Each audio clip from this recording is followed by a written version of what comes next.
हमारे ब्रजधाम में महामहिम ये 12 वन हैं। मधुवन, तालवन, कुमुदवन, बहुलावन, कामवन, खदिरवन, वृंदावन, भद्रवन, भांडीरवन, बेलवन, लोहवन, महावन। ये ऐसे महामहिम हैं कि इनमें जो एक बार प्रवेश कर जाए और यहां की रहनी से 3 रात ही रह जाए तो उसे त्रिभुवन में भटकना नहीं पड़ेगा। वो कभी 84 लाख योनियों में नहीं जाएगा। जिसने ब्रज 84 कोष की परिक्रमा कर ली तो ये 12 वन और 24 उपवन, इन सब की परिक्रमा हो जाती है। 12 वन ये आपने सुने, 24 उपवन, गोकुल, गिरिराज गोवर्धन, बरसाना, नंदगांव, संकेत, परमार्द, अडीग, शेषशाही, माठ, ऊंचा गांव, खेलवन, श्रीकुंड, गंधर्ववन, पराशौली, बिलछू, बच्छवन, आदिबद्री, करहला, अजनोख, पिछला, कोकिलावन, दधिगांव, कोटवन और रावल। ये 24 उपवन और 12 वन हमारे महामहिम ब्रजधाम में विराजमान है। सबका मुकुटमणि, ये समस्त तीर्थों का मुकुट है ब्रज 84 कोष और इसका मणि है श्री वृंदावन धाम। बड़ी कृपा है जिनको श्री धाम आने को मिला और महिमा सुनकर प्यारी जू का नाम जपने लगे, चरण सेवा की भावना जागृत हुई।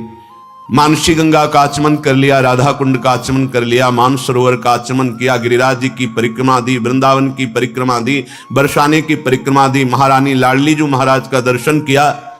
अब तुम्हें नरक नहीं जाना पड़ेगा, तुम्हें 84 लाख योनियों में भ्रमण नहीं करना पड़ेगा। और कहीं सौभाग्य मिल गया कि जीवन में एक बार पद यात्रा करते हुए 84 कोष की, ये गाड़ियों से दर्शन करना अलग बात है, लेकिन जो पद यात्रा है बहुत बड़ी महिमा, बहुत बड़ी महिमा। यहां की समानता तीर्थराज प्रयाग भी नहीं कर सकते। वो आके यहां खुद घुटने टेकते हैं, यहां की रज में लौटते हैं। इसलिए श्रीपाद कह रहे हैं यहां तो अमृत समुद्र बह रहा है, काहे को भ्रमित हो रहे हो, सुख की लालसा में पापाचरण कर रहे हो। तुम ऐसा समझते हो कि पाप करके धन कमा लेंगे तो सुखी हो जाएंगे, कदापि नहीं। हे भाई, राधा जीवित बंधुम वृंदारण्येन्दुमाश्रय श्यामम, आश्रय ले लो हमारी किशोरी जू के जो जीवन है, प्राण धन है, श्री लाल जू महाराज बड़े करुणामय हैं। अगर इनके चरणों की वंदना कर ली, आश्रय ले ली तो समस्त दुखों की निवृत्ति हो जाएगी। तो ये जिनके अधीन है, हम उनके चरणों का आश्रय लेने वाले हैं। जाके अधीन सदा ही सांवरो यह ब्रज को शिरताज। फिर यहां श्रीपाद करे राधा जीवन बंधु श्री लालजू का आश्रय ले लो, तभी तुम जान पाओगे लाडली जू को। लाल रंगीलो गाइए ताते प्रीति रंगीली पाइए। जिस पर श्री कृष्ण अत्यंत प्रसन्न है उसे राधा नाम जपने का सौभाग्य मिलता है। उपासक को अप्राप्ति की प्राप्ति की चिंता नहीं करनी चाहिए और प्राप्त की रक्षा की चिंता नहीं करनी चाहिए। इसका ठेका भगवान लिए हैं। विश्वास कर लो ना भगवान पर। वो कह रहे हैं अनन्यस चिंतयन्तो माम ये जनाः पर्युपासते तेषां नित्याभियुक्ता नाम योगक्षेमम वहाम्यहम्। कराम्यहम् नहीं कहा, वहाम्यहम्, मैं स्वयं वहन करता हूं। अब हमें योगक्षेम की चिंता नहीं करनी। जो उनको प्राप्त कराना है प्राप्त करा देंगे, जो प्राप्त है उसकी वो रक्षा करेंगे। देवर्षि नारद जी कहते हैं भोजनाच्छादने चिंतां वृथा कुर्वन्ति वैष्णवाः योऽसौ विश्वम्भरो देवः सा किं दासानुपेक्षते। यदि तुम वैष्णव होकर शरणागत होकर अपनी चिंता करते हो तो कलंक है शरणागत में। अरे वो विश्वम्भरो देवः, संपूर्ण विश्व का भरण पोषण करते हैं, तुम्हें चिंता किस बात की। तुम ऐसे मालिक के सेवक हो, अब तुम्हें किसी के आगे हाथ पसारना पड़े तो लगता है तुमने अभी झूठी बात कही है कि मैं प्रभु का शरणागत हूं। सच्ची बात नहीं स्वीकार की है। खोए रतन फिरत जे घर घर, कौन काज ऐसे जिए। धिक्कार है शरणागत होकर अगर दूसरों के आगे हाथ पसारे। भगवान का दास कहलाकर, महालक्ष्मी पति का सेवक कहलाकर और ऐसे करना पड़े, इसका मतलब तुमने शरणागति ही नहीं ली, तुम्हारे अंदर शरणागत भाव ही ना आया। योशो विश्वम्भरो देवा सा किं दासानुपेक्षता। जो विश्व का भरण पोषण करते हैं वो अपने दासों की उपेक्षा कर देंगे। तुम्हें भीख मांगनी पड़ेगी, अर्थ की तुम्हें मांगना पड़ेगा। सच्ची मानिए, आकाश वृत्ति सर्वोपम वृत्ति, जो भेजोगे देखूंगा क्या भेजते हो, वैसे ही चलूंगा। बस कोई चिंता नहीं, ना मांगने की चिंता है, न मोक्ष की चिंता है, न कल्याण की चिंता। कितनी बेपरवाही, बस अपने कर्तव्य का पालन हम कर रहे हैं। कर्तव्य के पालन में फल की भी इच्छा का त्याग करना होता है। यह कर्म फलम त्यजति। ये स्थिति है भक्त की। हमारी जो भी चेष्टाएं हो रही हैं, मैं नहीं करता हूं, मेरे प्रभु करा रहे हैं, तो इनका फल क्या होगा? वो मुस्कुरा दे, बस। मेरी प्रिया जो मुस्कुरा दे, मेरे लाल जो मुस्कुरा दे, बस यही हमारा, और कोई कर्म फल नहीं।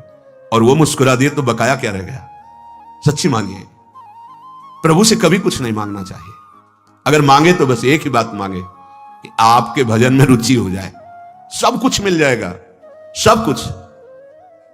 हम मांगेंगे भी तो हमारी हिम्मत नहीं वो मांग सके जो इनसे मांगना चाहिए, हिम्मत नहीं।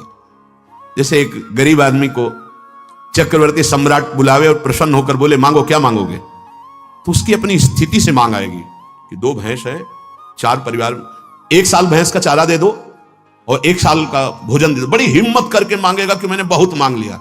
अगर ये छोड़ दे कि महाराज हम गरीब आदमी क्या मांगना जाने, आप जो चाहो दे दो, तो हो सकता है वो एक नगर का नगर आपको दे दे, हो सकता है आजीवन के लिए वो सारा वैभव दे दे। ऐसे ही चतुर खिलाड़ी भगत वो है जो भगवान के ऊपर छोड़ देता है। क्या चाहिए तुम्हें? प्रहलाद जी से कहा हमारी आज्ञा है, वरदान मांगो। बोले अवश्य प्रभु, मुझे ये वरदान दीजिए कि मुझे कुछ मांगने की इच्छा ही न रह जाए। आज्ञा पालन भी हो गया और अपने हृदय की भी बात कह दी। सुतीक्ष्ण जी से कहा वरदान मांगो। बोले प्रभु हमें आता ही नहीं मांगना, अब आपको जो अच्छा लगे दे दो ना। नरसिंह जी से कहा वरदान मांगो। बोले प्रभु मुझे कुछ अच्छा ही नहीं लगता, आपको जो अच्छा लगे वो कर दो। तो पहुंचा दिया सीधे रास विलास में। बैठ गए सुतीक्ष्ण जी के हृदय में सिया राम जी सदा सदा के लिए। फिर क्या कमी, जाके राम धनी वाके कौन कमी। हमको प्रभु से मांगना भी नहीं आता। अगर मांगे तो सिर्फ एक बात मांगे, जैसा हमारे यहां संध्या में गाया जाता है, बिसरी हो ना बिसारी हो यही दान मोहि देव। मैं आपको भूलू नहीं और आप भी कभी कभी याद कर लें कि आपका एक अधम दास है प्रभु, बस इतना ही चाहिए। इससे बड़ी चतुराई और कोई नहीं अगर ये मांग ले तो। काकभूषुंड जी को ज्ञान विज्ञान वैराग्य सब कुछ प्रदान किया। काकभूषुंड जी एक एक शब्द पर बड़ा ध्यान दे रहे थे, पर भगवान ने अपनी अविरल भक्ति का शब्द भी उच्चारण नहीं किया। काकभूषुंड जी ने कहा प्रभु आपको जो अच्छा लगा तो आपने दे दिया, लेकिन आपको यह भी चाहिए कि मेरे से पूछना चाहिए कि तुम्हें क्या अच्छा लगता है। आपने जो जो कहा प्रभु मुझे नहीं चाहिए। नहीं तुम्हें चाहिए क्या? बस आपका नाम जपते हुए आंसू बहाते हुए आपकी अविरल चिंतन में डूब जाऊं। बड़े बड़े प्रवीण हो काक, जिसको ये मिल गया तो ये सब अपने आप मिल जाता है। यदि ये मिल गया ना, गदगद सुर नैना सजल दंपति रस रे भीन, तो त्रिभुवन का कोई भी वैभव ऐसा नहीं जो आपके चरण न चूमे। एक एक हम कहां से मांगेंगे? उन्हीं को मांग लो जिनका त्रिभुवन है, सब काम बन जाएगा। यह कर्म फलम त्यजति कर्माण संन्यस्ति, ये भक्त की स्थिति होती, वास्तविक होती है। वो स्वयं करता नहीं होता, सच्ची मानिए, होता है वो। जो भी हो रहा है वो देख रहा है, कर्ता लय हो जाता है, तो वो कर्म करता नहीं है। जब तक ऐसी स्थिति ना हो तो भगवान श्री राम ने सबरी माता के सामने भक्ति का जो स्वरूप वर्णन किया, उसमें कहा छठ दम सील बिरत बहु कर्मा, निरत निरंतर सज्जन धर्मा।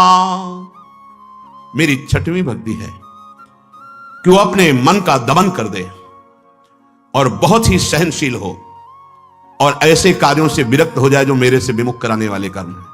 विरत बहुकर्मा, और ऐसे कार्यों को करे जो संत महापुरुष आदेश करते हैं। निरंतर सज्जन धर्मा, जिन धर्म में मेरे प्रेमी महाभागवत जन स्थित हैं वो जो आदेश करें उनके अनुसार कर्म करे।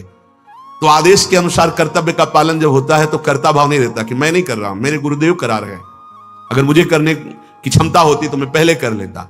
तो वो कर्माणि संन्यस्ति, अंतर की बात। और बाहर से ये तो सर्वाणि कर्माणि मयि सन्न्यस्य मत्परः, जो भी कार्य करो भगवान को अर्पित कर दो, तो उसी जगह पहुंच जाओगे अकर्ता स्थिति में।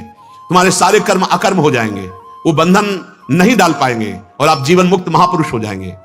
यह कर्म फलम त्यजति, जो कर्म फल का त्याग दे। पर कर्म फल क्यों नहीं त्याग कर पाते? श्री भगवान गीता जी में कहते हैं कि ये प्रकृति के द्वारा हो रहे हैं, ये हमारा शरीर रचा हुआ प्रकृति से है। बहुत गूढ़ विषय है, इसीलिए ध्यान पूर्वक सुनोगे तो समझ जाओगे।